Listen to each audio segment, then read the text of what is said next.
I've seen these fish skyrocket baits, and when they are large in size, they are referred to as smokers.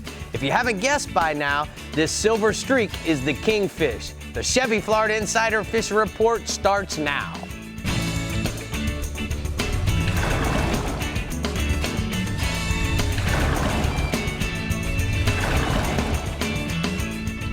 Welcome to the Chevy Florida Insider Fishing Report, presented by Yamaha.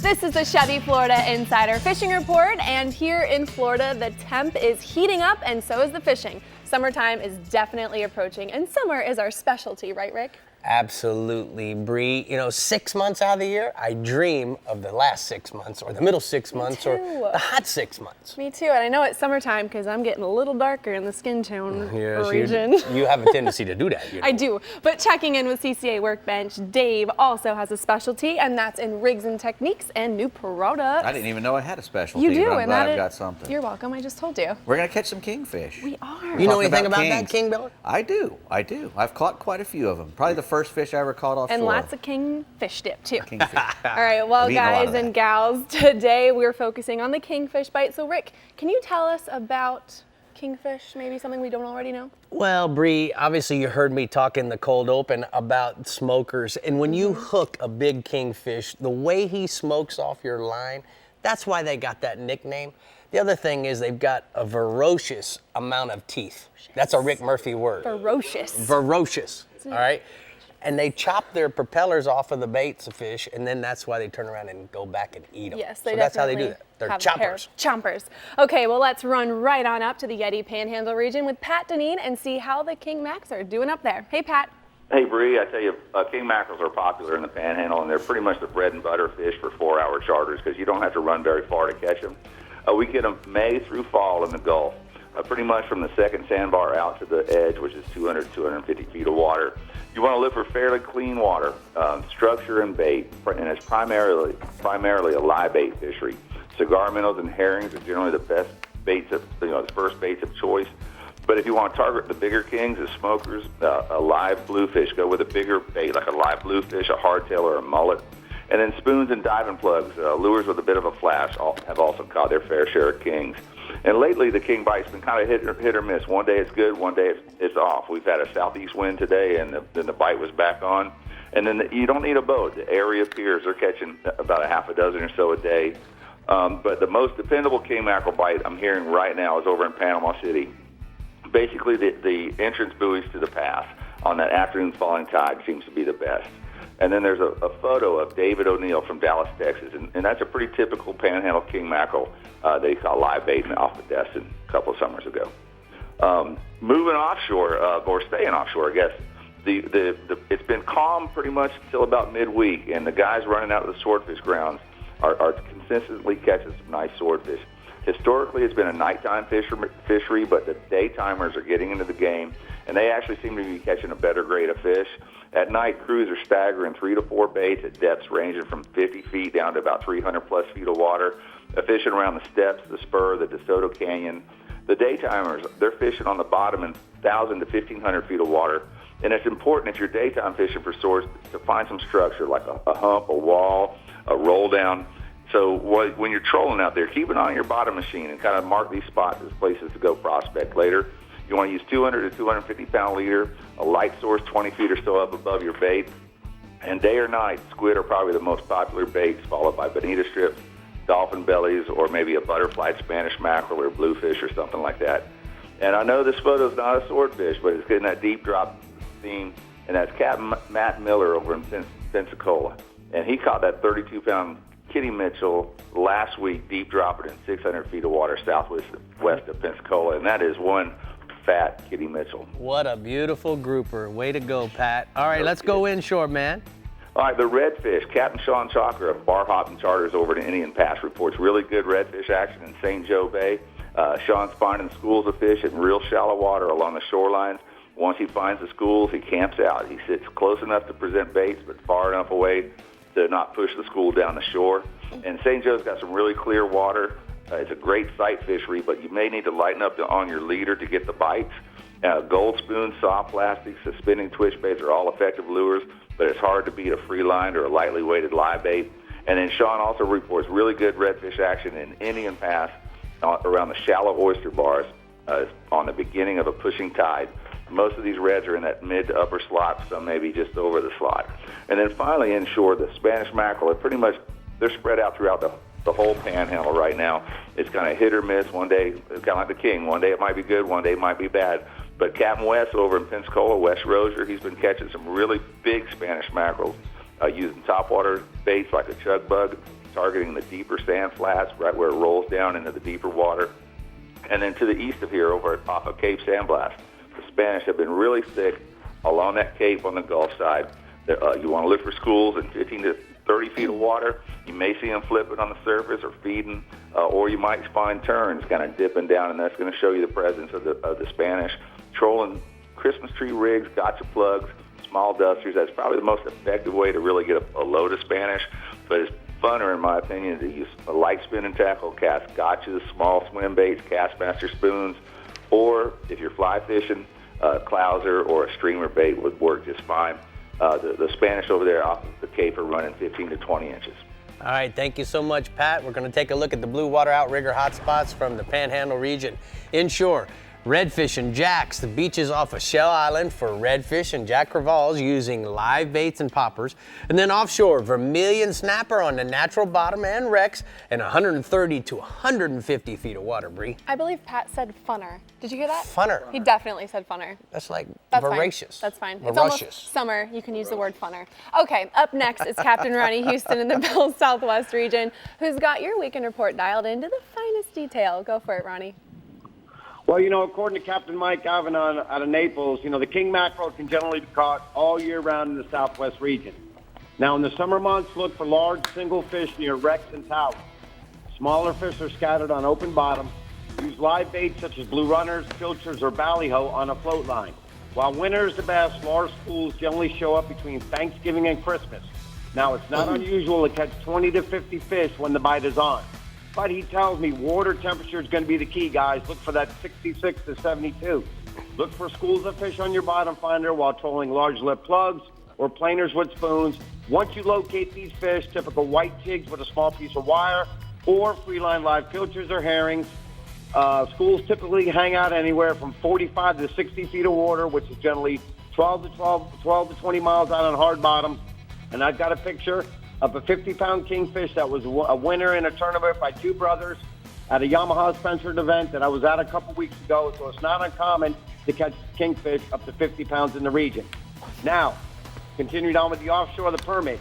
Right now, the bite seems to be the best it has in many years. You want to concentrate on fishing wrecks and towers from Marco to Sanibel with groups of about 50 to 100 fish on top of the surface. Now, this is probably the perfect opportunity for the fly guy to catch a fish up to 40 pounds. But for the guys using baits, crabs, and shrimp have been working well with a 3/0 VMC circle hook, 20 to 40-pound fluorocarbon for fish on top. You might have to go to a heavier leader if you're fishing right on top of a wreck. And I've got another picture of a permit that's just cost in the last couple days in the Southwest region on the offshore side. Now, as we go to the inshore side, we're going to talk about the redfish up in the northern end of the region, from York Key to Pine Island Marina. But you want to concentrate on the higher stages of the tide, fishing mangrove shorelines and independent islands, especially where there's deadwood, current, and mullet schools all combined. You can use artificials such as soft-scented soft plastic shrimp on a jig head. You want to skip those way up underneath the bushes as far as you can, but you can also use gold spoons, live pilchards, pinfish. As it heats up, you want to concentrate on using cut mullet, ladyfish, and crabs. As the tide starts going back out and getting lower, fish the outer trough or the potholes. The redfish won't go too far. And I've got another picture of a fish caught up in the northern end of the region by Joey McGinnis, caught up around the Pine Island area. Now, on the inshore side still, we're going to talk about the snook. Concentrate on Jack Daniels Key to Seminole Point, fishing outer Gulf Islands. Tide, you want to concentrate on the last half of the incoming, the first half of the outgoing using live pilchards and cut ladyfish. Now, in the lower stages of the tide, walk the dog lures in chrome, bone, or chartreuse, or silver spoons, or the bass assassin shrimp and root beer or Papa Smurf on a quarter-ounce jig head. Don't forget, you can't be a winner fishing the CCCA tournament if you don't register, so make sure you register. And if the weather's great this weekend, shouldn't be a problem catching fish. Ronnie, flawless report as always. Great job. We're going to go ahead and take a look at the hot spots from the southwest region. Inshore, trout, Lossman's River to Pavilion Key, fishing grass flats and 2 to 4 feet of water using noise-making corks and soft plastic shrimps. And then offshore, mangrove snappers, Sanibel to Stump Pass, fishing the wrecks and ledges and 12 to 30 miles out, chumming and dropping back little bitty babes.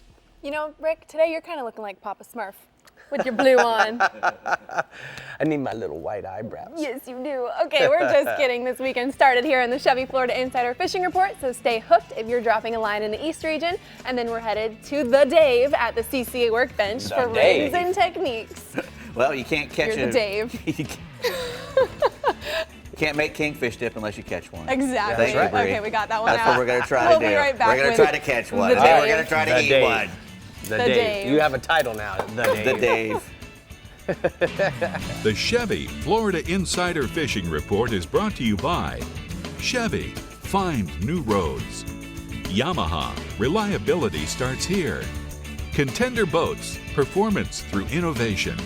Daiquiri Deck, Sarasota's favorite place to meet. Q-Max, maximum saltwater protection. And Sea Sucker, get pumped. Every truck guy has their own way of conveying powerful. Yeah, boy. Kind of looks like a monster coming to eat you. Holy smokes. That is awesome. Strong. You got the basic and you got the beefy. I just think it looks mean. Incredible. No way. Getting goosebumps. It's the Chevy Memorial Day sales event. Find your tag and get over $9,300 total value on select Silverado crew cabs when you finance with GM Financial. Find new roads at your local Chevy dealer. Meet the water's lightest 25 horsepower four-stroke, the all-new Yamaha F25, the new standard and 25 horsepower portable four-strokes. At just 126 pounds, it's got the best power-to-weight ratio of any 25 horsepower four-stroke on the water. With performance that bests the previous Yamaha F25 and features like Yamaha's VTS for precise trolling speeds, batteryless EFI, built-in resting pads, and carry handles, it's the perfect portable power for small boats.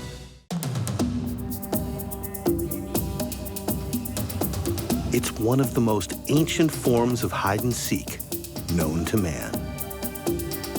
And nobody knows how to play the fishing game better than the backcountry guides and offshore captains of the Florida Keys and Key West.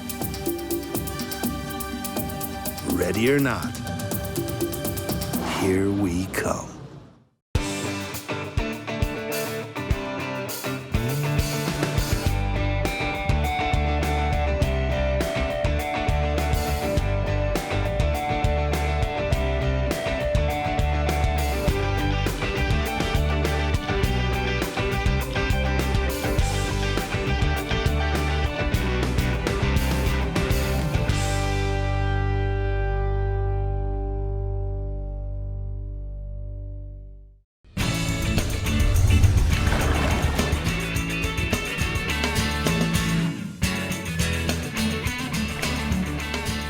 Welcome back, guys and gals. Let's now take a look at the FWC news and notes. May 20th, there's a boating course in Vero Beach, and June 24th is a kids fishing clinic in Cape Canaveral. For more information, visit myfwc.com. But now it's time for Rigs and Techniques.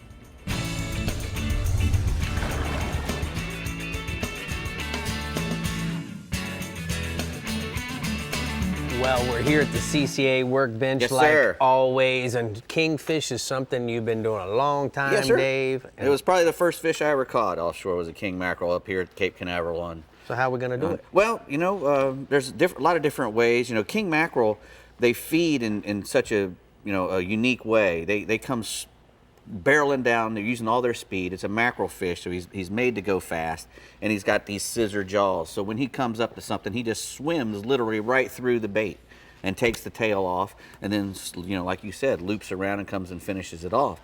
So when you're fishing for him, you got to take that into consideration. You know, first of all, you got to use wire because of all those teeth. You know, if you try to troll monofilament out here, you're going to wind up with a lot of chop offs. Right. And chopped baits. We call a chopped bait is when you're pulling a bait along and all of a sudden you reel him in and realize he doesn't have a tail. Well, that's usually you've had a visit from a kingfish. And what we do to try to keep that from happening is we'll use a live bait rig with multiple treble hooks on it. And we'll put one treble hook in the chin of the bait and another one towards the back. And if you're going to be pulling a ballyhoo or something, what you want to do is you're going to make a wire pin rig, and you're going to try to put as many haywire twists as you can to get that hook far back in the bait. And once you get that hook way far back in the bait, then you go ahead and you attach your little stinger rig.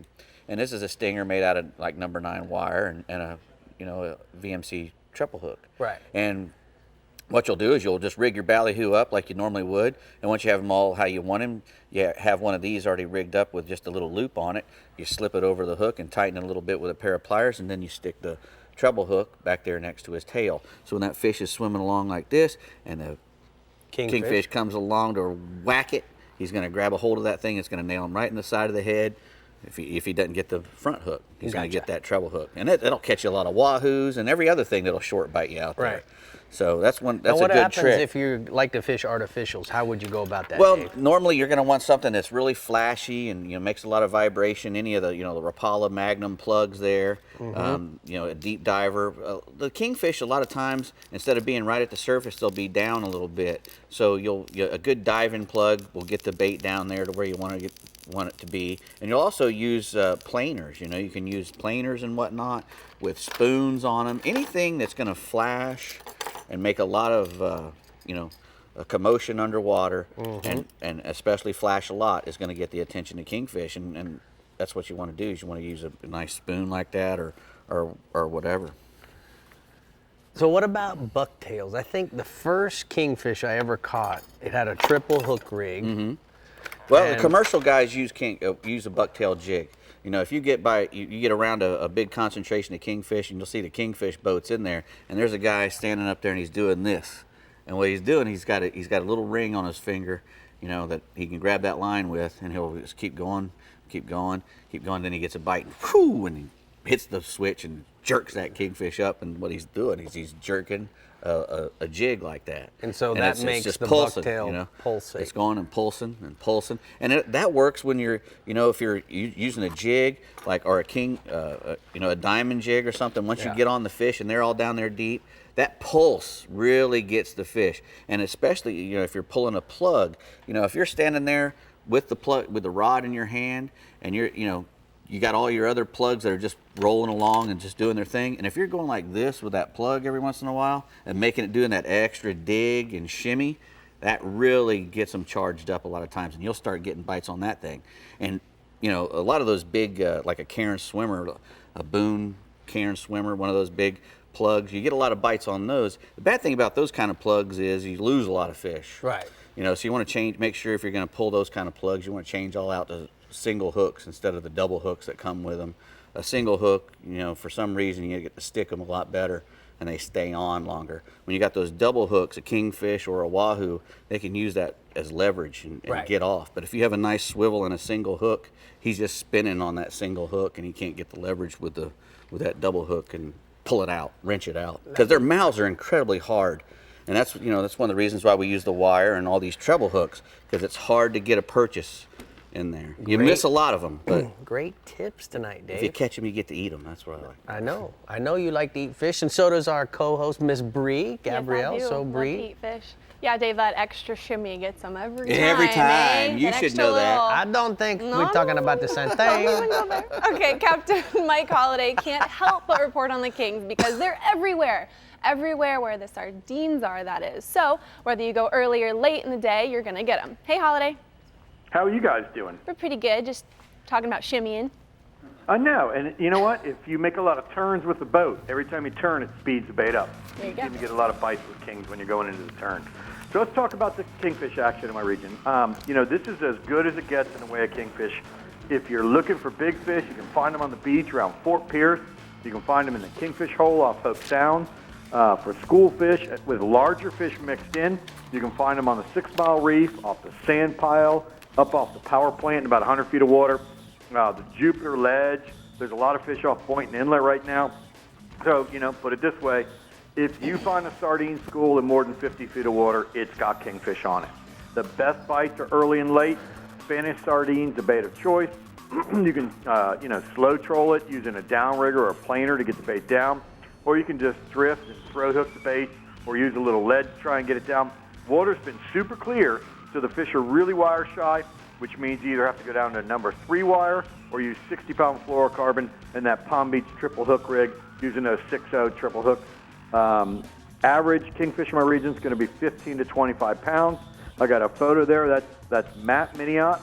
He was fishing with Captain Quentin Hall, and that's the big king they caught on the beach, and they were using a live pilchard for bait. The other thing, the dolphin fishing's really picked up with this easterly wind that we've been having, and it should go all the way through the weekend. Stacked up the weeds and the rips, making it easier to find the fish. Every year, right around mid-May, we get this influx of this clean blue water from the Gulf Stream. It's like a Gulf Stream eddy that pushes a fish in tight to shore. We're starting to see that now. It's moving the dolphin closer to shore. So start your day in, like 60 feet of water, work your way out, look for birds, look for flying fish, good weeds, and anything floating. You can troll and cover water, or you can run and gun, fishing around the boards or down the small segments of weed line that look good. Rig ballyhoo on 60 to 100-pound monofilament leaders, and a 7.0 to 9.0 J-style hook are the way to go. Although, if you're slow trolling or drifting with live bait, that's also a good option. Average dolphin region, 8 to 20 pounds with fish to 45 pounds this week. All right, let's go inshore, Hollywood. Well, you can't stop that snook train from coming to town. Snook fishing's got a full head of steam right now, and it's only getting better. What's odd is that the fish are in, they're not in one area or along like an entire stretch of shoreline. Instead, you got to move from spot to spot until you find the fish. But when you do, they're pretty concentrated. So places like the Jensen Beach Causeway, the beach off Hope Sound Wildlife Refuge, the Loxahatchee River in front of Perry Como's house, the Four Pierce Inlet, and the mangrove shoreline around Club Med. All those areas have fish on them, but only like a short segment of it. When you find that segment, just stay there.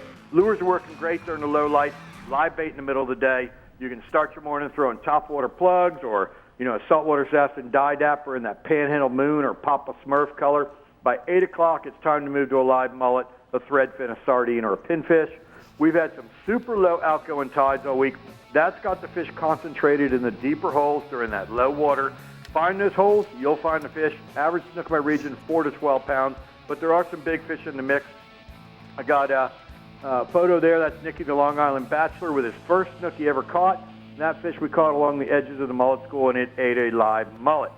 The other thing going, it's early for tarpon on the beaches, but water temperatures in the mid to upper 70s has those fish already working their way north along the beaches, moving into the inlets for the summer months. There's not a lot of fish on the beach yet, but just enough to make that run and look for them on the calmer days. Start your day, looking around the inlets and in places like Blowing Rocks and Peck's Lake and the Vero Cove, where the fish, seem to regularly stop and post up for the night. For bait, pretty easy, pretty hard to go wrong with like a pilchard or a threadfin or a sardine. Mullet will work. If you can't get them to bite, live bait, or the bait fish, a live crab's really good. When you find a school, run 200 or 300 yards ahead of it. Wait for the fish to come to you. Put the baits in front of the school, not on the school, in front of the school. Let them swim up to the bait naturally, and then try to, retain possession of your fishing rod when you get to bite. Average tarpon's going to be 50 to 90 pounds. All right, let's talk quickly about the bass, Hollywood. Well, I talk to so many anglers who tell me that catching a peacock bass is on their bucket list. So, if you've been wanting to catch a peacock bass and you don't live in South Florida, you need to load up your Chevy truck, point it south. The fish are paired up, and they're either on the bed, getting ready to spawn, or they're protecting fry post-spawn. If you live in south of Jupiter or in Palm Beach, you can go to Lake Ida Osborne Chain, or you can head further south down to C100 or the Miami Airport Lakes, or just simply pull over along any canal or lake, on I-95 or the Turnpike. And just remember, peacock bass are just like regular bass, but they eat fish, not worms. They got the word turbo written on their side. They're like topwater plugs, prop baits, lipless plugs, and live shiners. Average fish is going to be 1 to 4 pounds. Thank you so much, Hollywood. We're going to go ahead and take a look at the hot spots from the East region. Captain Mike says inshore gangster permit along the beaches from Lake Worth Pier to Blowing Rocks Park. Live crabs on 30-pound fluorocarbon leader are going to catch those permit. And then offshore, smoker kings in 110 to 180 feet of water off of Boynton Beach. Live blue runners or goggle eyes on a wire stinger rig, Bree. Gangster permit and the Smoker Kings. That sounds like a band or something, doesn't it? Sounds like something. Future. All right, CCA Florida Star presented by Yamaha can make your summer fishing rewarding, but only if you're registered. Tagged Redfish winners will choose from a GMC truck or Yamaha-powered boat packages of either a Contender, Pathfinder, Maverick, Sea Hunt, or Carolina skiff. Also, the first 2 youth-tagged Redfish winners will take home a Carolina skiff powered by a 40 HP Yamaha and a trailer.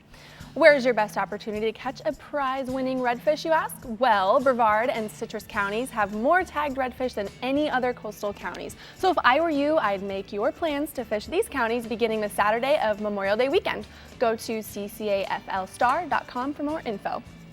Nicely so done. There. We still have a ton of reports to go, and next up on the table is the Northeast and Keys regions. So don't untie from that dock just yet. We'll be right back. The Chevy Florida Insider Fishing Report is brought to you by Bass Assassin and Saltwater Assassin, the best lures, period. Blue Water Outriggers, everything for your outdoor adventures. The American Fishing Tackle Company, precision tackle and performance clothing since 1958.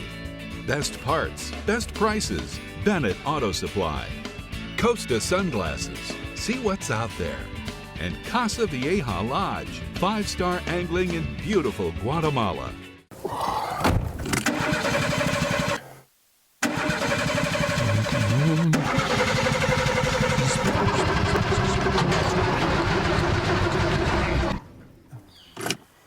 I think it's time to change my battery.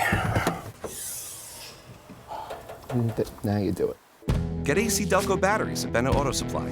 Plus, get $10 off your first online purchase when you register at BennettAuto.com. Bennett Auto Supply. Do it yourself, but not alone. I'm Captain Rick Murphy, and I'm a life member of CCA. Why am I so involved with CCA, you ask? Because I want our fisheries to be in better shape for my kids and their kids. CCA is working to ensure the future of recreational fisheries and the rights of recreational anglers. The future of fishing starts today with you. How do you want to leave things with your kids? If you're like me, you'll want to make the right choice and go to joinccaflorida.com right now. As close as you're going to get to a sure thing for catching billfish is Guatemala. They're here, man. This has been a 20-year run, buddy. These things haven't left. There's no cycle. When it comes to sail fishing, this is the real deal.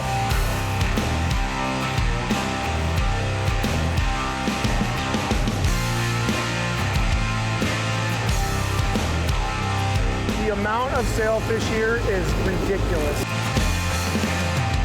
Chevy is the most awarded car company 3 years in a row. Really? Let's see how quickly you can read through all their awards. 2017 Motor Trend Car of the Year. Kelley Blue Book 2016 Best Resale Value. US News Best Car for the Money. 10 Best blah, blah, blah. 2015. Only about 90 more to go. That's a lot of awards. Find your tag and get 20% below MSRP on select Malibu vehicles in stock. That's $5,200 on this Chevy Malibu. Find new roads at your local Chevy dealer. Hi everyone, I'm here at your local Chevrolet dealership with Lynette, and she's going to tell us all that there is to know about the new 2018 Chevrolet Equinox, right Lynette? Yes, so the 2018 Chevrolet Equinox has been completely revised. It's an all-new sculpted design.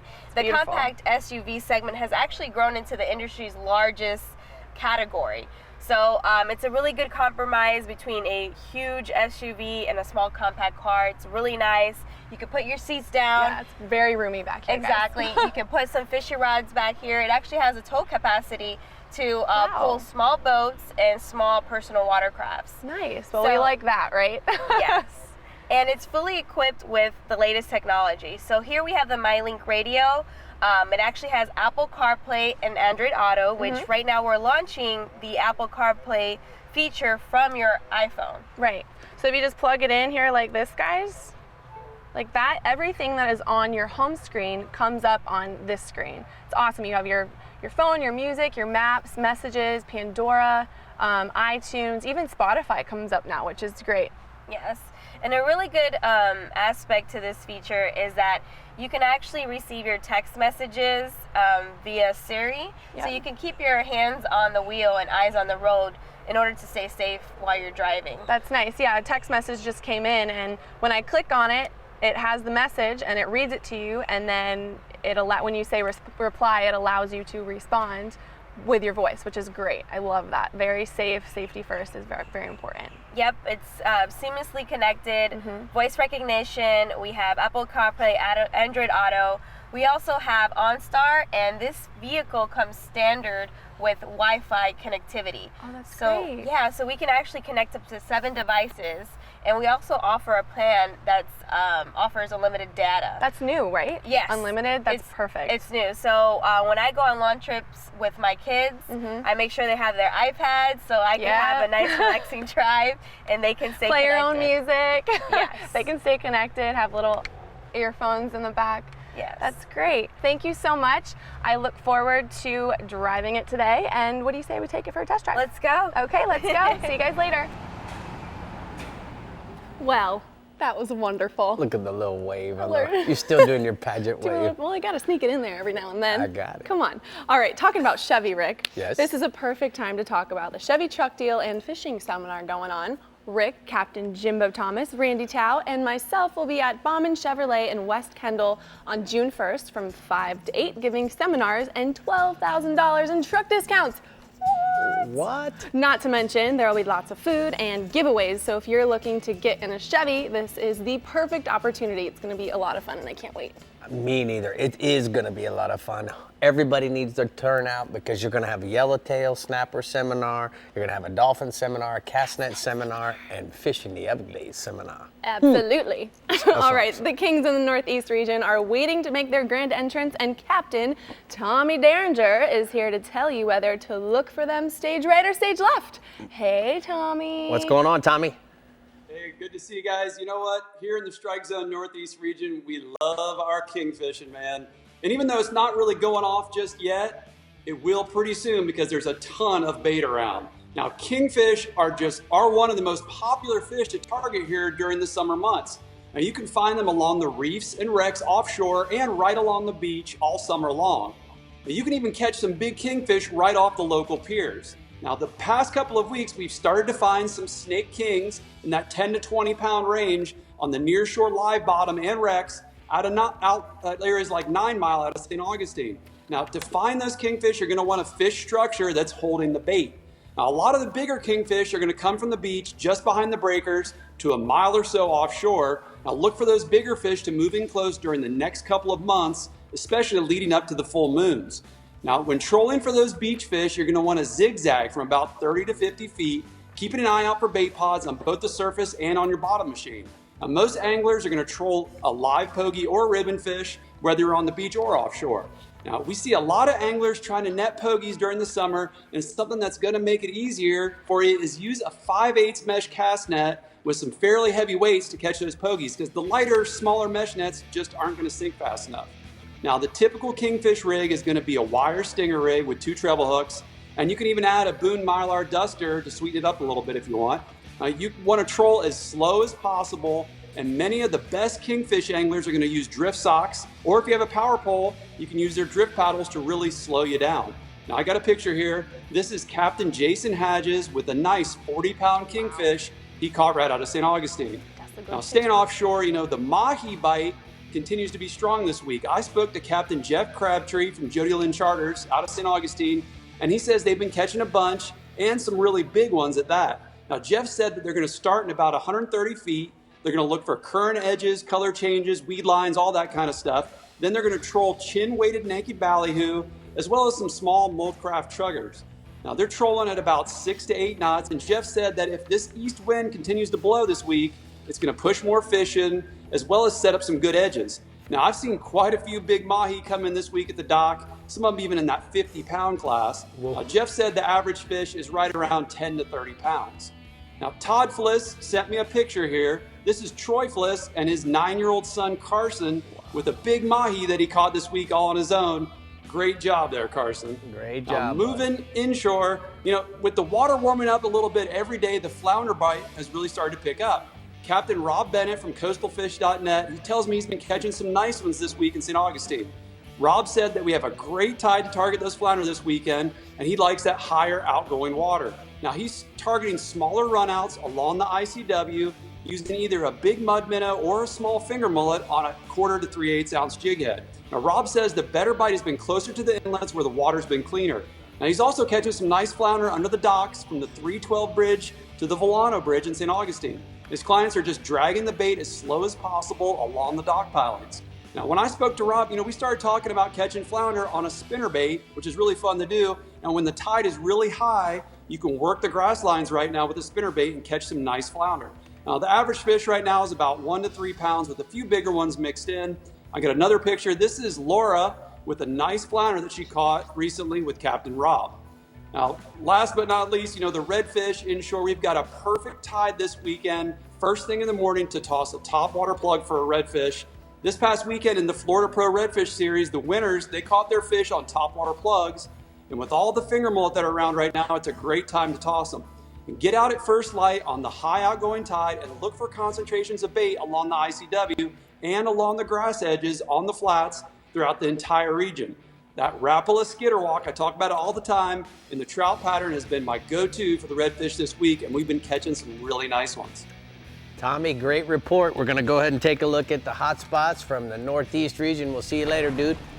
Inshore, redfish and trout, perfect early morning outgoing tide for redfish and trout on topwater plugs. Fish the ICW banks throughout the region and target bait that are concentrated. And then offshore, mahi and blackfin tunas from 130 feet and deeper. Look for the current edges and weed lines and the color change. I'm so happy to see Tommy's face again. Yes, me too. Okay, the biggest fan of fish I know is now on the line to give you the bite report for the famous Florida Keys. Go for it, Captain Tao. Hey, good evening, fish fans. When we talk about kingfish, they're throughout the Keys for the most part, Key Largo, all the way to the Tortugas. And in the upper Keys, we fish for them with live bait, usually with the kite, and that might be goggle eyes or blue runners. And we also like to troll with Speedos. That's kind of the preferred bait for us up in this part of the woods to catch the bigger fish. And we catch the bait on the edge of the reef, and then we'll take them out from 120 to 200 feet of water, and sometimes you can get on some pretty decent kingfish.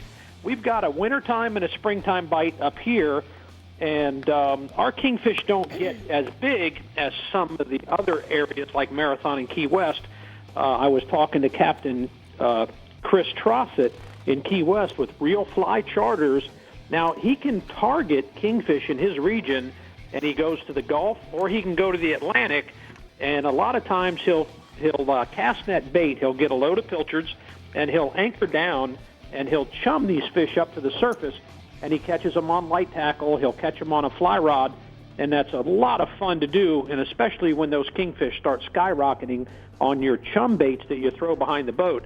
Now, a lot of guys will also slow troll some blue runners around these areas too, and it's not uncommon for them to catch a 40, 50, even a 60-pound kingfish down in Key West. I would say that's probably the hot spot for really big kingfish is down that way, and it's the same thing. It's a winter to springtime, and I've got a photo of Chris Trossett with a 40-pound kingfish he caught with Oliver Pulaski, and that was on a pilchard in the Gulf.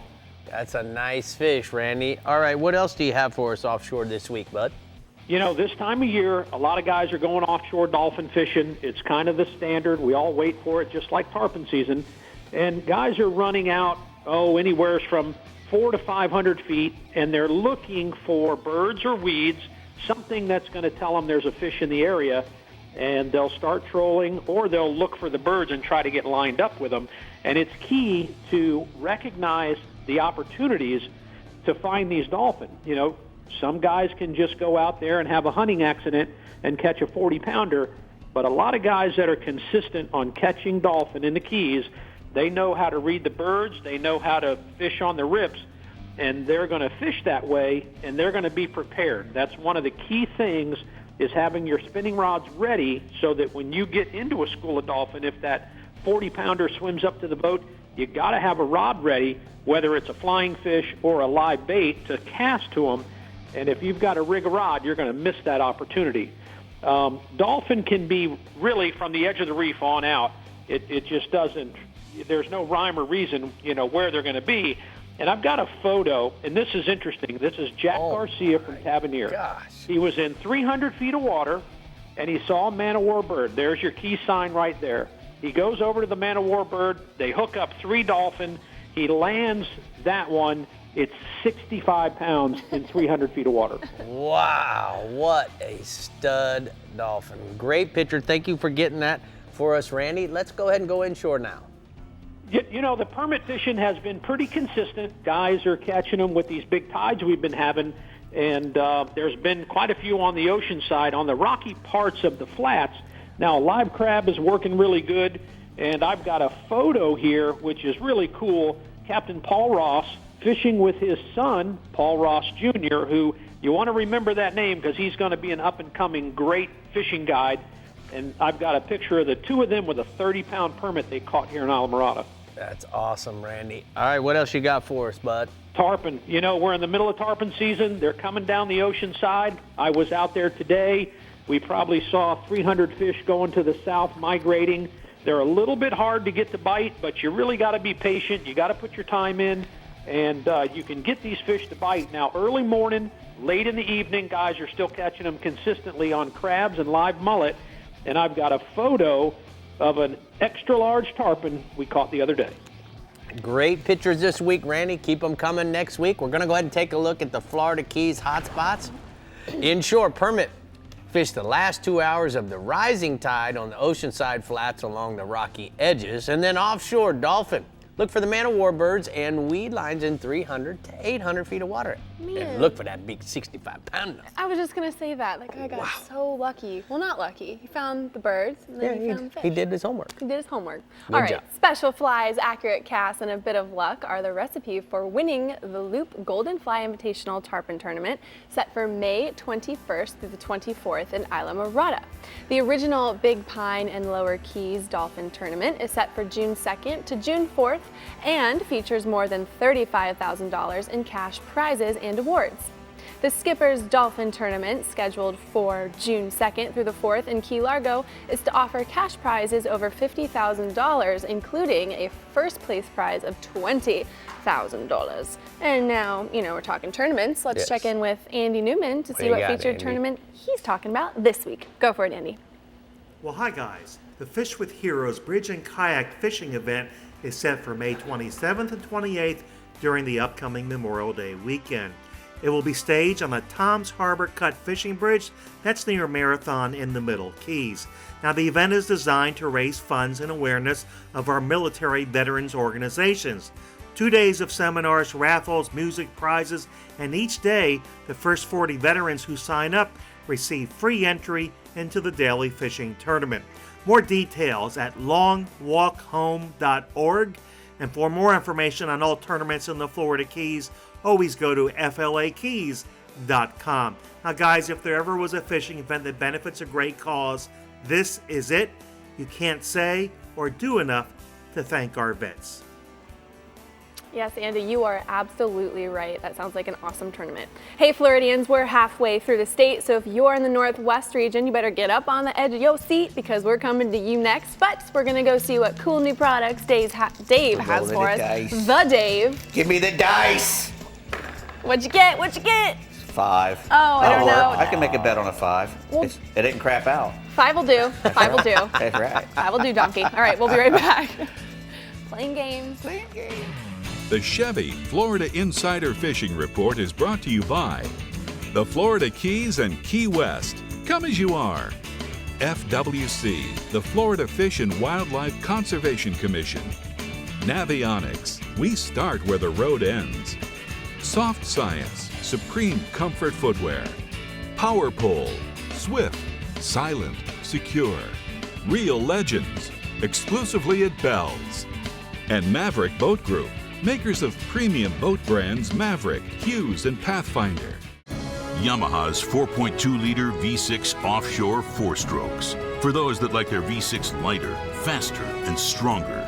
Setting new standards for power, efficiency, speed, and lightweight. Built for the rigors of offshore boating. Packed with Yamaha's legendary reliability. And now Yamaha's 4.2-liter V6 four-strokes offer a choice between digital or mechanical controls to match your rigging preference.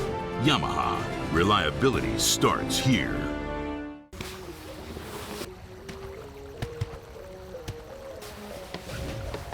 Hey, how do you like your contender? How do I like my contender?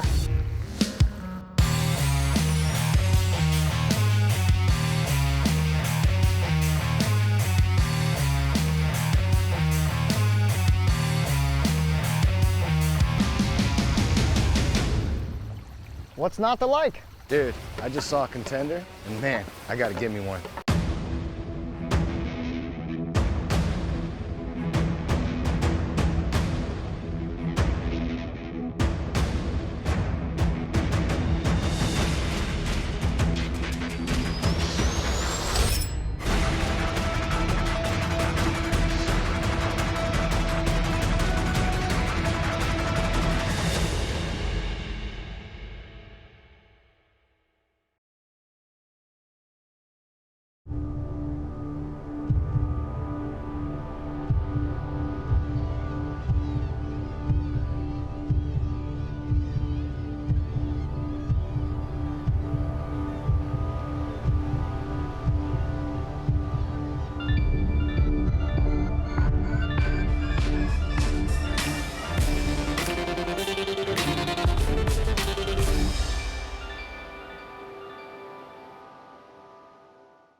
CCA Workbench. We're Yes, sir. talking new products, and what do we got going on here, Dave? Is this a playground now? A little bit. We'll get to that in a second. We're gonna start over there. We got these voodoo mullets from Egret Baits, and you know, I probably get excited more about lures than I do even rods and reels, and that's saying something because I really love rods and reels. But these things really have got me fired up. I think they're going to catch a lot of fish on these little things. This is a 3.5-inch version of the mullet. You can see it's got the serrated body. The body is made out of the same stuff that they make tennis shoes out of, the soles of a tennis shoe, so they're incredibly strong. They're going to last a long time. I don't know if they can see, but they got a little fiber mesh that runs all the way through it, an incredibly tough little mesh there. Yeah. It's got a weight in the front head, so it casts real good, and a single treble hook on there. If this thing swims is half as good as it looks, it's going to be a killer. A killer Magilla. I can tell. I mean, I love this thing. I wanted to use this thing so bad last night, but I was afraid I was going to lose it and not have it for the show. So I can't wait to get that sucker out there. Well, maybe they'll send you, after you did this, maybe they'll send you a box. Yeah, Voodoo Mullet from egretbaits.com. All right, another lure we got here. These are J-Cam fishing lures from jcamfishinglures.com, and these are handmade trolling lures. Made right here in Florida. This guy makes he makes a 2-ounce head and a 5-ounce, and these would be perfect. You know, we were talking about Kingfish earlier with the mylar and the nylon. It's got a straight nylon, and the mylar is just a little shorter, gives it a nice flash. It's got a straight hole through down the center, so it's not going to be jerking around all over the place. I like lures that go straight. And this thing's going to go straight because it has the elongated head and the tube down the center. And if you put a ballyhoo behind it, or just run it by itself with a hook. A lot of guys don't realize that you can use these kind of lures, these Islander style lures, without a bait. They were made, as a matter of fact, to be originally run without a bait. And we just started running baits with them and can't stop now. But these are J-Cam fishing lures. He makes several different ones. They're all powder coated, really nice lures. Good for wahoos, dolphins, whatever you want to catch. Okay, this is the AFTCO sun mask, and I'm a big proponent of wearing a mask. I've been wearing one for a long time, and long sleeve shirts too. But what I like about this mask is it's a 3-panel design, so it fits a lot better than the ones that just are a tube. It actually lays on your face a lot better. And I think you got it to the left, yeah. And it's got the holes in it so that when you're sucking air on a hot day, you're not blowing your stuff up through your sunglasses and fogging them up. And it's really light, and it's a solid color. And it covers you back here. It covers you all the way to the back. It's got a nice long part to the back that covers you all up and gets your, a lot of the shirts have the V on the back. So ready to go make a withdrawal at the bank. Yes, yeah, you be very careful. You can't even wear those anymore. I found that out the other day. Please remove your hat and sunglasses and your mask for sure. But I also like it because it's a single color. I'm a big fan of sun masks and things that are a single color and don't have a whole lot of paint on them because they just get too hot for me. And that thing is ultra cool and ultra light. I feel ultra cool right now. Yeah, there you go. All right, let's go. We got one more thing here. This is a tag and release sport fishing game. A fella in Florida invented it, and it's I would say it's a little harder than for the kids. You might want to think about boning up on your information because this is for serious guys. World record questions. A lot of tackle questions, some history questions. You got pirates, anglers, and captains. So if you got to be up to speed on some of the big names in the fishing industry. It's a cool game, though. Fishing piers. Yeah, if you want to spend some time talking about fishing with guys, and who doesn't, you can play this game and while away some hours. And you get into little tournaments in here, and you go across, and every time you answer a question, you get to weigh it out and get your points for your tournament win. So you roll the dice. Let's see. Just roll the dice, man. 3. That's 3. Me. I crapped out that time. Oh, boy. But you want to answer a question? Here's a battle. What was the size of the Ark Noah built? There you go. I'll tell you. I know though. Yeah, she got it. 450 feet. I was going to say... You were going to use the cubits, weren't you? No, I was going to say big. It was going to be great. I looked at that card yesterday. Well, tagandrelease.com. Now that you're the winner, where are we going next? Or what are we talking about next? I looked at the card yesterday. I can't lie. I'm not cheater. You pick the card. Okay, another new limited edition product are these Guy Harvey World Oceans Day shirts for June 8th. This collection is in support of marine research and conservation, and both styles are available on guyharvey.com. That design is actually on the back of this performance shirt that I'm wearing right now. And all proceeds, like always, will go towards Guy Harvey Ocean Foundation. And if you use the coupon code GHOF at checkout, you'll receive 20% off. Okay, Captain Jeff Hageman in the Flagler Construction Equipment Northwest region, I know is amped and full of energy tonight to give you the best report ever, right, Hag? I'm not on a double, so I got a little nap in, so I'm great. Nap time, let's go. All right. Kingfish can be found throughout my region, both inside Tampa Bay and the shipping channel, so right off the beach out to 100 feet of water, depending on that water temperature, and a lot of people are going to be talking about that tonight. That magic water temperature is 68 to 75 degrees. When we have that, that's when we have our kingfish, and they're in full force that time of year. We get a spring run and a fall run. Artificial reefs and wrecks and any kind of hard bottom with bait is going to hold kingfish.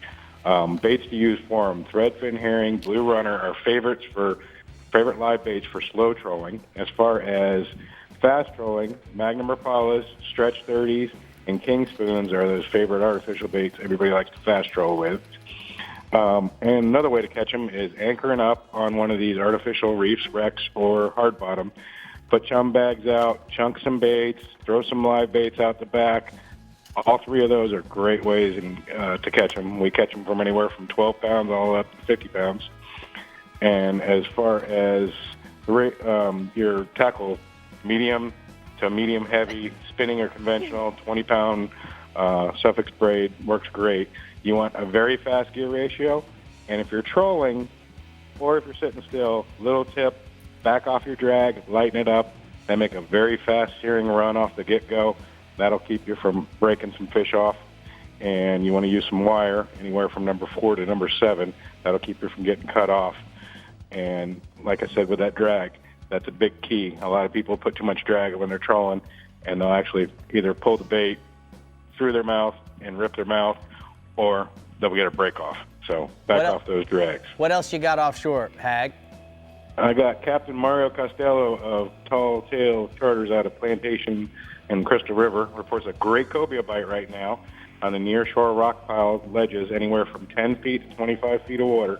He's been throwing a Mirror marsh minnow and soft plastic paddle tail on a 3/8 ounce jig head, Most of the fish are swimming right up to the boat.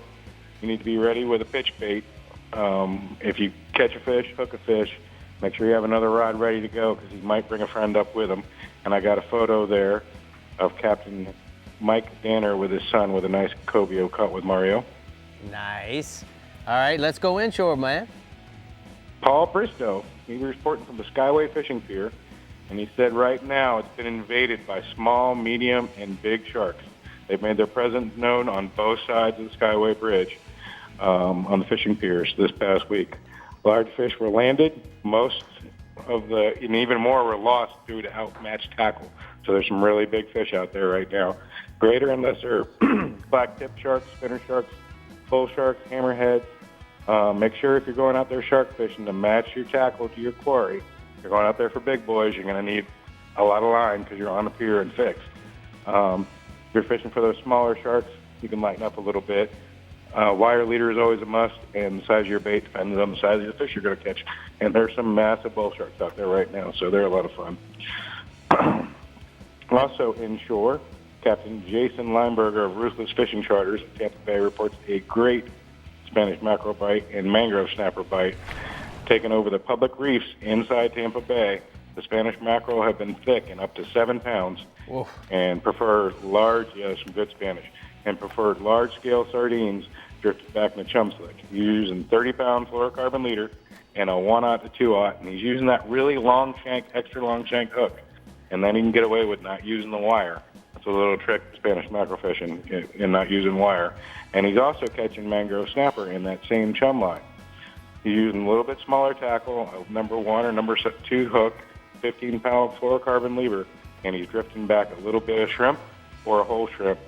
And I got a photo here of a nice Spanish mackerel caught with Jason. All right, great report this week, Hag. We're going to go ahead and take a look at the hot spots from the Northwest region. Hag says inshore redfish on the top of the tide and the beginning of the outgoing tide use live and cut bait, and then offshore groupers bite is in 55 to 85 feet of water over rock piles, ledges, using live pinfish and pigfish for bait. All right, we're hanging around the middle of the state and checking in with the Central East and Central West regions, only on the Chevy Florida Insider Fishing Report. Woohoo! We'll be right back. Oh, look at those Yetis. The Chevy Florida Insider Fishing Report is brought to you by Rapala. Catch the latest at Rapala.com. Startron cures and prevents ethanol fuel problems. Yeti, built for the wild. CCA Florida, the voice of recreational anglers for over 30 years. Strike Zone Fishing, your fish hunt paddle store. And Guy Harvey, marine wildlife artist and conservationist.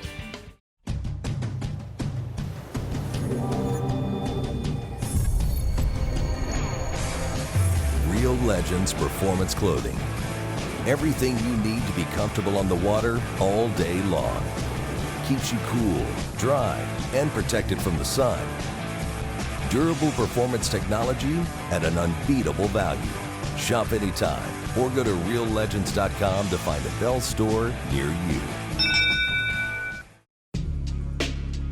Every truck guy has their own way of conveying powerful. Yeah, boy. Kind of looks like a monster coming to eat you. Holy smokes. That is awesome. Strong. You got the basic and you got the beefy. I just think it looks mean. Incredible. No way. I'm getting goosebumps. It's the Chevy Memorial Day sales event. Find your tag and get over $9,300 total value on select Silverado crew cabs when you finance with GM Financial. Find new roads at your local Chevy dealer.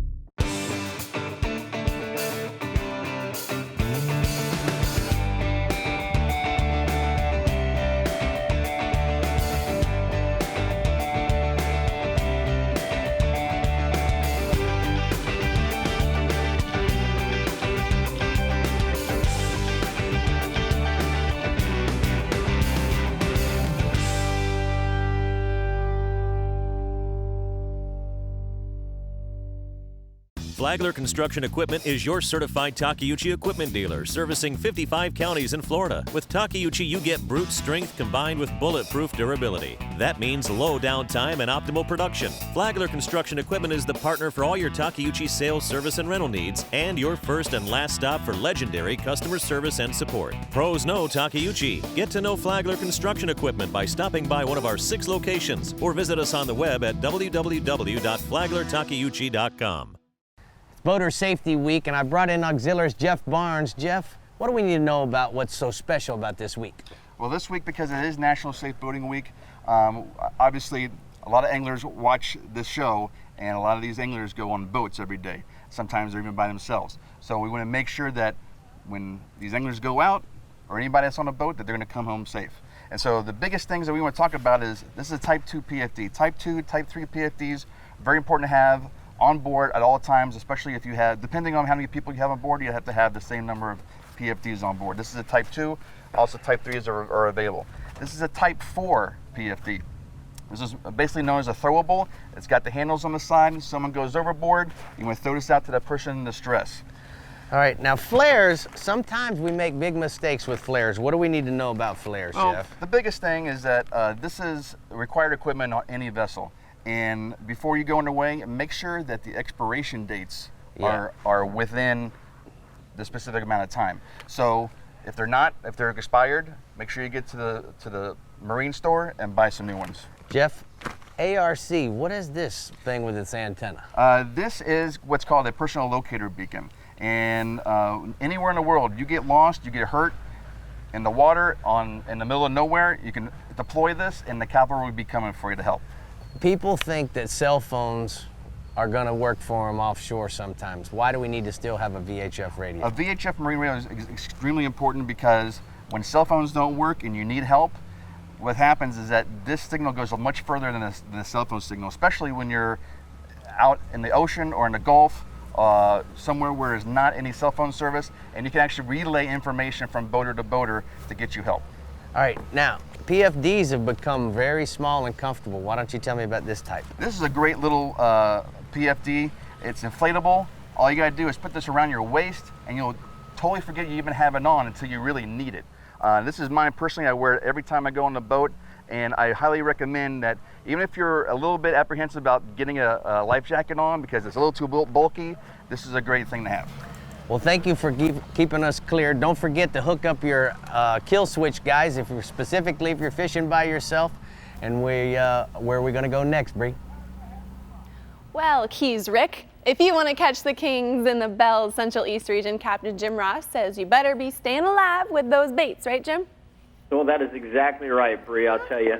You know, the guys in my region really use live bait the majority of the time when we can get it. We like to slow troll it, and we typically use mullet, sardines, and herring-style bait fish like menhaden or threadfin herring. And we put them on a wire stinger rig that consists of 2 treble hooks. Normally, we sometimes use a single nose hook, but most of the time it's 2 treble hooks. And the hooks that really have come into favor here recently in the last couple of years are the VMC 9626 treble hook. That hook is really small, but yet really, really strong. Now, we put those, attach them together with some number 3 to number 5 single-strand wire, or we'll snell them with a 40 to 60-pound multi-strand wire, like those that are made by either 7-strand or Malin. And no matter if you use the multi-stranded wire, well, I should say, if you use the multi-stranded wire, make sure that you get the uncoated version. But it doesn't really matter if you use the multi-stranded or the single-stranded. It's just whatever you prefer. Now, most of the time our king mackerel are caught on the reef structures between about 65 and 90 feet in my region. But some of the biggest fish in my region come from the 20 to 40-foot depths just off our beaches throughout the summer months. So we're getting ready to come into that time frame right now. So look for those kings to start coming to the beach within the next couple of weeks, hopefully. Now, staying offshore, amberjack are still on the reefs and wrecks right now, 180 to 250 foot of water. They're eating live baits like sardines and pinfish and croakers. And you can put those on a large glow jig or a stand-up bottom rig, and you can catch those AJs either way. They have a tendency to hang over the larger wrecks, more so than the reef part, than the bigger pieces of reef. But the one problem with that is that because those AJs are congregated there, the sandbar sharks and the bull sharks have a tendency to kind of stick around those as well. So make sure that you're using really heavy gear so that you can get those fish up before the sharks become too aggressive and come up and eat them. Now, swinging inshore, another jack. You know, those reef donkeys are fun, but the beach donkeys are even more fun because the average guy with a small boat can get to them on most days. And we've got them schooling along our beaches from Sebastian to Port Canaveral this week. Captain Glenn Austin was telling me earlier in the week he was throwing Williamson Pro Poppers at those fish, and these are big baits, they're big 6-inch plugs, and you throw them in front of the jack and you start working them along, making a big commotion on the surface. Now, the jacks will typically run right up there and blow them up, but if they get a little fussy, a Rapala Long Cast Shallow or a Williamson Surface Pro are two other baits that are lipless, don't make quite as much of a commotion because they skitter along the top, kind of like a ballyhoo or a flying fish would. And you just run that out there, reel it really fast past those schooling jacks, and typically they'll run up there and eat it. Now, if you get into fussy fish, here's what you need to do. Like Rick always tells everybody, when the fish are a little fussy, downsize your profile of your bait. So we're swapping down to those Rapala subwalks. And I'm telling you what, the Rapala subwalk is getting the job done when those bigger baits don't. I've got a photo here of Bert Bandish, and he got a nice central East Jack Crevalle on one of those bone chartreuse colored subwalks earlier this week. Now, the last species is redfish, so we're going to stay inshore, and of course, Mosquito Lagoon is the place to go if you want to get those redfish this week. Most of the captains that I've talked to have been talking that the fish are a little fussy, though, so it's not a good idea right now to run your flats boats around on the flats trying to bump up schools of fish. This is really detrimental and shuts the fish off pretty quickly. So what you want to do is you want to shut down on the edge of the flat, pole up onto the flat, or use your trolling motor to move upwind of where you think the schooler is going to be or the area that you want to fish, and then drift down through it. That's going to allow you to stay on those fish, and it's going to keep them from running away. And that's how you're going to get multiple hookups and keep those fish from becoming nervous. Now, the 4-inch shrimp cocktail right now is a really red-hot bait. The redfish color and the mudbug color sprayed with bang shrimp or crab scent seems to be the most effective way to get the fish to strike right now. And remember, the CCA Redfish Tournament has started. The CCA Star Tournament has started, but the tagged redfish are in Mosquito Lagoon. I helped put some of those fish out there myself. So you guys and gals that haven't signed up, that are in the Central East region, get signed up because the potential to catch one of these fish is huge in this 101-day-long event. All right, Jim, thank you so much. We're going to go ahead and take a look at the hotspots from the Central East region, the sea sucker hotspots, that is. Offshore, sea bass and red eyes and triggerfish on the reefs in 70 to 90 feet of water out Ponce Inlet. Use cut baits on a chicken rig, and then inshore, trout and redfish. Mosquito Lagoon for trout and redfish. Use a 4-inch shrimp cocktail in the mudbug color. I've never heard somebody describe a fish as fussy. Fussy. Fussy fish. Yeah. Stop being a fussy fish, Rick. No.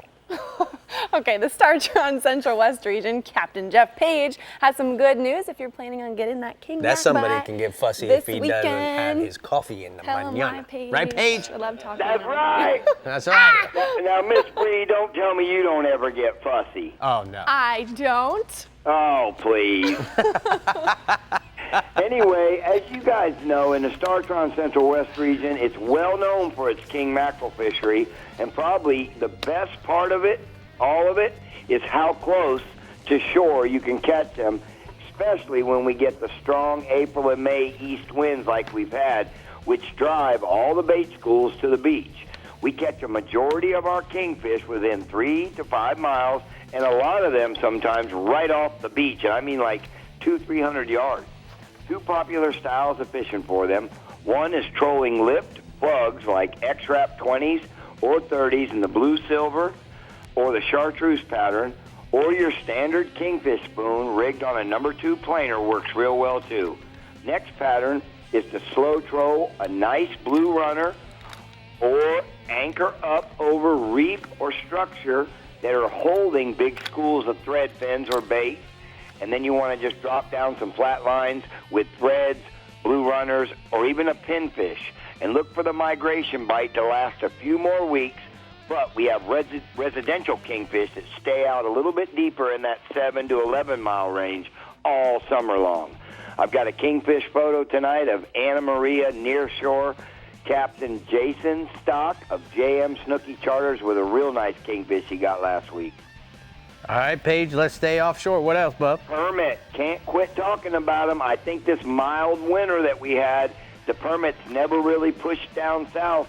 They stayed, and now all the artificial reefs and hard bottoms areas in that 7 to 11 mile range are covered up with permits, and the key has been the wind. If you can get out there to them and the winds are down, you're going to catch them, provided you have half dozen to a dozen small to medium pass crabs.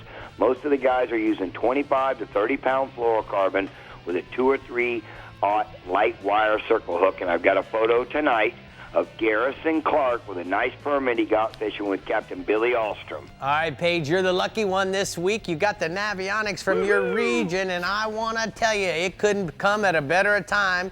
We're talking about off of Bean Point, Passage Key Inlet, where it loads up, as you know, this time of year for tarpon, and the fish move in there in the dark. They get out of the way of all the stuff that could potentially eat them, and as the crabs flow out, looking at the next chart, the fish have a tendency to lay right on these drop-offs on both sides. And what ends up happening is those crabs flow out on the outgoing tide. They're there sipping the crabs. Gotcha. As the daylight comes up, these fish will flow out and then follow the contours down the beach heading south towards Boca Grande. So guys, keep that in mind.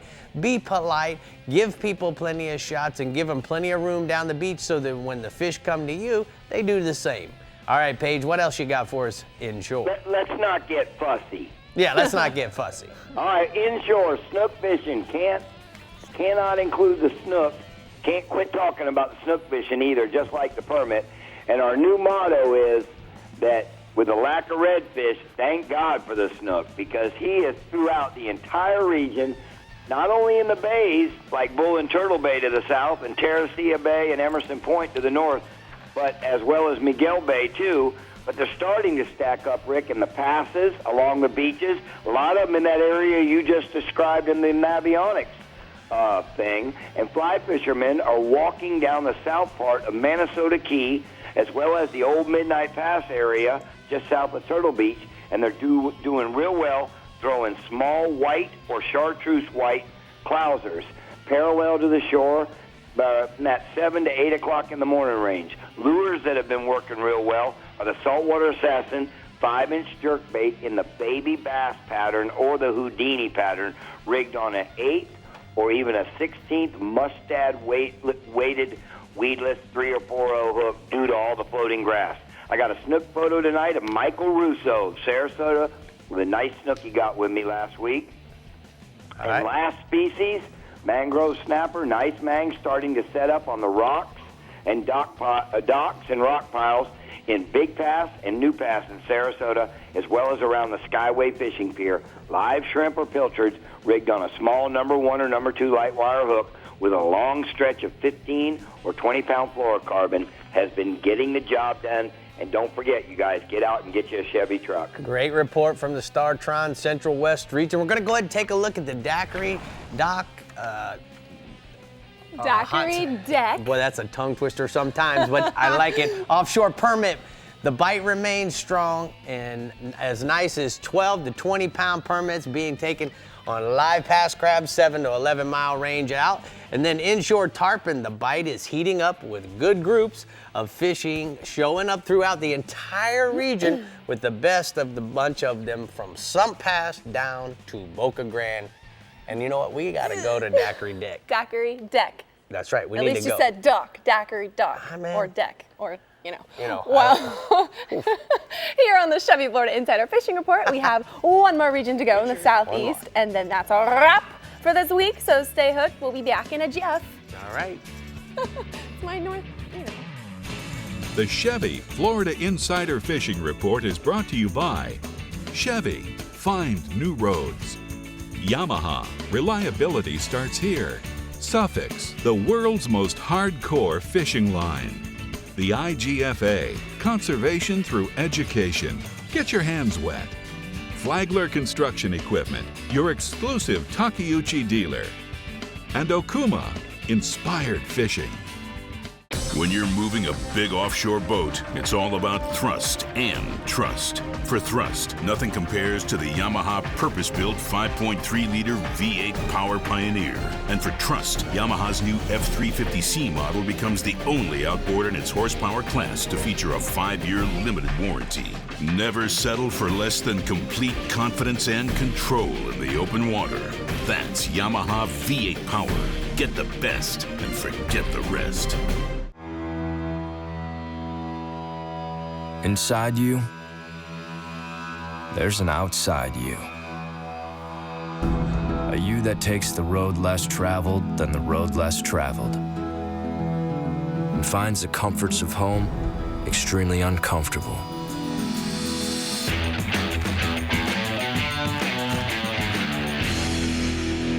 This is for that you.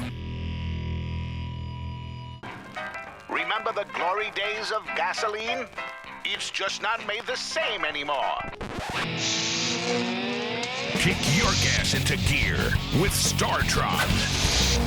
Pump up the performance in all of your engines. Cure the problems of ethanol with the power of enzymes. And maximize your mileage every time you drive. Kickstart your engines with StarTron. Chevy is the most awarded car company 3 years in a row. Really? Let's see how quickly you can read through all their awards. 2017 Motor Trend Car of the Year. Kelley Blue Book 2016 Best Resale Value. US News Best Car for the Money. 10 Best blah, blah, blah. 2016. Only about 90 more to go. That's a lot of awards. Find your tag and get 20% below MSRP on select Malibu vehicles in stock. That's $5,200 on this Chevy Malibu. Find new roads at your local Chevy dealer.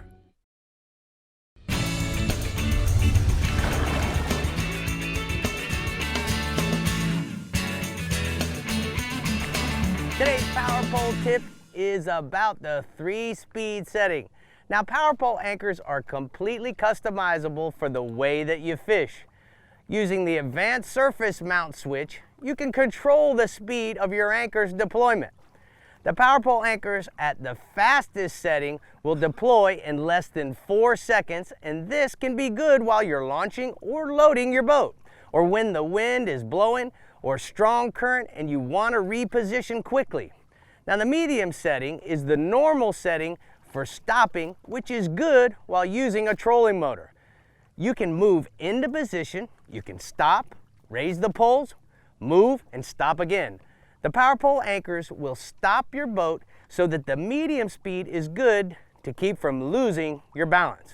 Now, the last mode is the stealth setting, and the stealth setting is perfect for setting up on targeting fish without making any noise by drifting into position with the current and then lowering the anchor in the stealth mode. The anchor slowly and silently deploys undetected by the targeted fish.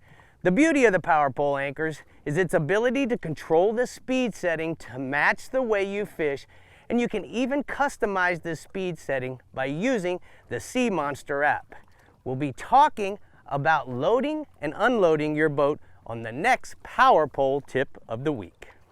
So Bree, isn't that cool how we can actually, talk about the Power Poles from week to week and actually teach people this year on how we're using them?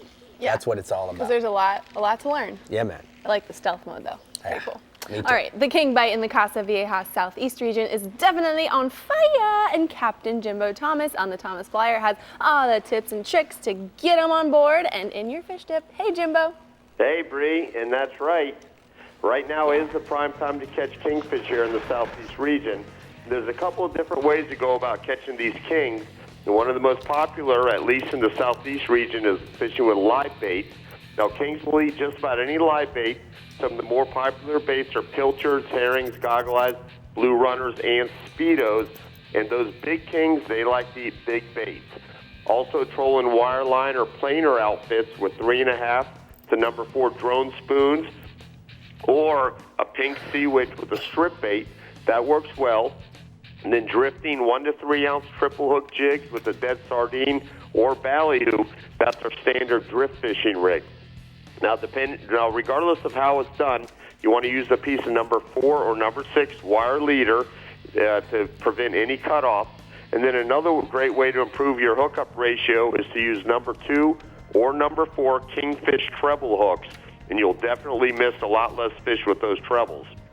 Now, in the past week, the king bites have been in 90 to 150 feet of water on tight fish and drifted live baits, and they're being caught throughout the region, but the best bite has been from Hillsborough Inlet to the north.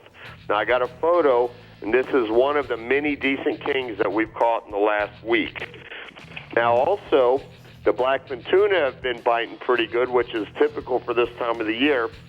Throughout the region, those blackfins in the 25 to 30-pound range, they're being caught on live pilchards and herrings on flat lines and under the kite, anywhere from 100 to 200 feet of water. And if the water's a little better, a little deeper, bluer, or more current, then move out a little deeper. But the tunas, they're usually a little leader shy, so we've been fishing with 40-pound fluorocarbon leader and 6.0 circle hooks. And the kingfish also like this setup, so bring plenty of hooks. If you're not fishing wire leaders, you're going to get cut off quite a bit. The blackfins are low-light feeders, so early in the morning or late in the afternoon, just before sunset, is when they're going to bite the best. And on overcast days, they'll bite all day.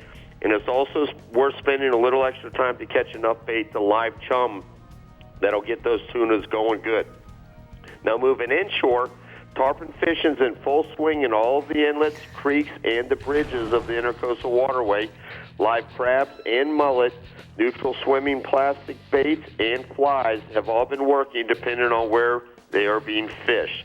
When using live baits, use circle hooks in the 4.0 to 8.0 range and try to match your hook to the size of the bait. In the inlets and around the bridges, the fish have been biting on both tides in the evenings, with the outgoing tide being the best. And then around the bridges, you want to fish the shadow lines on the outgoing tide. Our good buddy, Cap Bouncer Smith, he's been finding tarpon off the beaches on both the north and south side of Government Cut, and he's been getting anywhere from 5 to 10 bites per trip from tarpon in the 60 to 100-pound range, and the early evening has been the best bite. Then there's been some great sea trout fishing in Biscayne Bay from Venetian Causeway north to Oliver Inlet. The sea trout have been following schools of mullet in 4 to 8 feet of water, so look for mullet muds or any jumping mullet or any signs of these mullet, and that's what these sea trout are going to be following. The best baits have been small live pilchards or quarter-ounce Bass Assassin jig heads with a 4-inch gulp shrimp. The gulp shrimp doesn't matter. Any color's been working good. And you want to fish them under a popping or a Cajun Thunder float. Captain Alan Sherman aboard Get 'em Charters, he's been finding trout up to 24 inches, which is roughly around 5 pounds, on the grass flats north of 36th Street, North Biscayne Bay. And he's been finding lots of smaller fish in the 18 to 20-inch range, and he's been using small live pilchards for bait.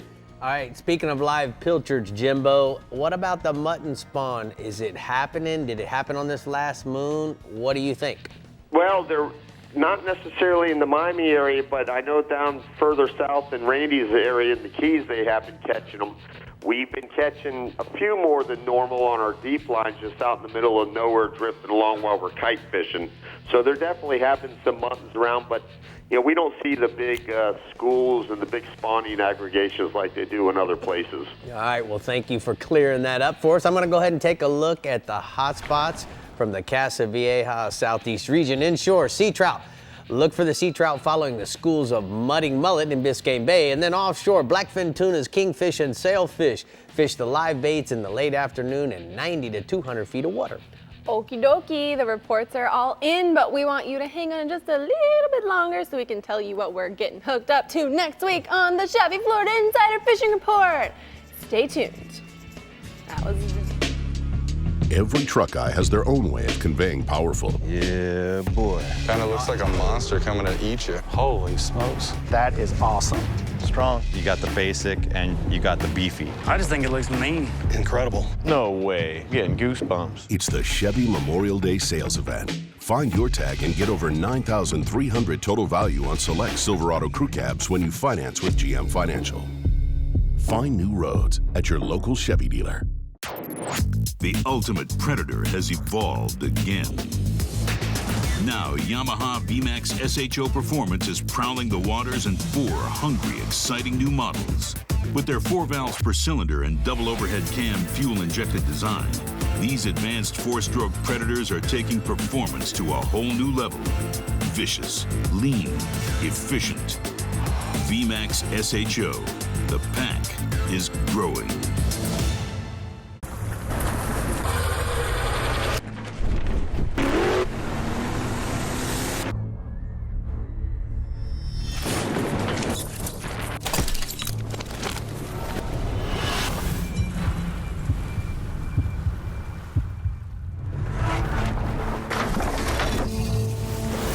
When you're paid to put fish in the boat, you don't mess around with the thing that puts fish in the boat.